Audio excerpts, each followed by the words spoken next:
আসসালামু আলাইকুম। আজকের ভিডিওতে আমি আপনাদের সাথে শেয়ার করব অ্যান্ড্রয়েড ফোনের খুবই গুরুত্বপূর্ণ এবং ইউজফুল 5টি সেটিংস। আপনি যদি একজন অ্যান্ড্রয়েড ইউজার হয়ে থাকেন তাহলে আজকের ভিডিওটি স্কিপ না করে সম্পূর্ণ ভিডিওটি কন্টিনিউ করেন। আপনার ফোনের লক স্ক্রিনে আপনার নাম লিখে সেট করে রাখতে পারবেন, যেমনটা আপনারা এখানে দেখতে পারতেছেন।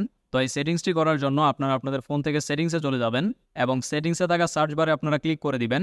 তারপর আপনারা লক স্ক্রিন সিগনেচার লিখে সার্চ করবেন। দেন এখান থেকে আপনারা লক স্ক্রিন সিগনেচার এই অপশনটিতে ক্লিক করে দিবেন। তারপর আপনারা এখান থেকে অ্যাগেন লক স্ক্রিন সিগনেচারে ক্লিক করবেন। দেন এইখানে আপনারা আপনাদের নামটি টাইপ করে দিবেন। আপনাদের নাম টাইপ করে দেওয়ার পর আপনারা সিম্পলি এখান থেকে ওকেতে ক্লিক করে দিবেন।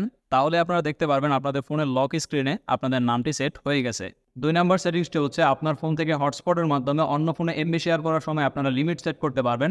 যেই ফোনে আপনারা এমবি শেয়ার করতেছেন সেই ফোন কত এমবি ব্যবহার করতে পারবে। সেটিংসটি করার জন্য আপনার ফোন থেকে সেটিংসে চলে যাবেন। তারপর আপনারা মোবাইল নেটওয়ার্ক এই অপশনটিতে ক্লিক করে দিবেন। দেন এখান থেকে আপনারা পার্সোনাল হটস্পট এই অপশনটিতে ক্লিক করে দিবেন। তারপরে আপনারা এখানে একটি অপশন পেয়ে যাবেন ডাটা লিমিট। আপনারা এই অপশনটিতে ক্লিক করবেন। তাহলে আপনাদের সামনে এরকম একটি পপ আপ শো হবে। এইখানে ডিফল্টভাবে কিছু লিমিট দেওয়া আছে 10 এমবি, 20 এমবি, 50 এমবি, 100 এমবি এবং নিচে আরও একটি অপশন আপনারা দেখতে পারতেছেন কাস্টম। আপনারা কাস্টমে ক্লিক করে আপনাদের ইচ্ছে মতো লিমিট সেট করতে পারবেন। সেটা 150 এমবি হতে পারে, 200 এমবি হতে পারে অথবা 300 এমবি। আপনারা আপনাদের ইচ্ছে মতো সেট করে দিতে পারবেন। এতে করে আপনার ফোনের এমবি অনেক বেশি সেভ হবে। 3 নম্বর সেটিংসটি হচ্ছে আপনারা এক ফোন থেকে অন্য ফোনে ফটো, ভিডিও অথবা ফাইল সেন্ড করার জন্য শেয়ার ইট বা আদার অ্যাপ্লিকেশন ব্যবহার করেন। তো অ্যান্ড্রয়েড ফোনে বাই ডিফল্টভাবে একটি অপশন আছে যার মাধ্যমে আপনারা কোনো প্রকার থার্ড পার্টি অ্যাপ্লিকেশন ছাড়াই ফটো, ভিডিও ফাইল এক ফোন থেকে অন্য ফোনে শেয়ার করতে পারবেন।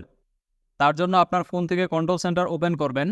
তো আপনারা কন্ট্রোল সেন্টারে একটি অপশন পেয়ে যাবেন নেয়ার বাই শেয়ার। 2 ফোনে আপনারা নেয়ার বাই শেয়ার চালু করবেন এবং নেয়ার বাই শেয়ারের মাধ্যমে আপনারা এক ফোন থেকে অন্য ফোনে ফটো, ভিডিও, ফাইল খুব ইজিলি এবং ফাস্ট ট্রান্সফার করতে পারবেন। 4 নম্বর সেটিংস আপনার ফোনের ব্যাটারি অনেক বেশি সেভ করবে।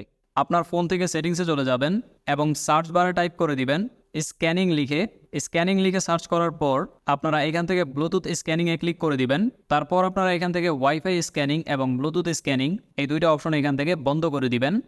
এতে করে আপনি আপনার ফোন নিয়ে যেখানেই যান আপনার ফোন আর নতুন কোনো ওয়াইফাই এবং ব্লুটুথ ডিভাইস সার্চ করবে না, যার ফলে আপনার ফোনের ব্যাটারি অনেক বেশি সেভ হবে। 5 নম্বর সেটিংসটি হচ্ছে আপনারা আপনাদের স্মার্টফোন সারাদিনে কত ঘন্টা ব্যবহার করেছেন এবং কোন অ্যাপ্লিকেশন কতক্ষণ ব্যবহার করেছেন তার সবই কিন্তু আপনারা দেখতে পারবেন।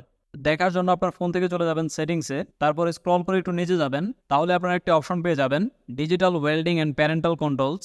এই অপশনটিতে আপনারা ক্লিক করে দিবেন। তাহলে আপনারা এখানে দেখতে পারবেন সারাদিনে আপনি আপনার ফোন কত ঘন্টা ব্যবহার করেছেন এবং কোন অ্যাপ্লিকেশনগুলো কতক্ষণ ব্যবহার করেছেন।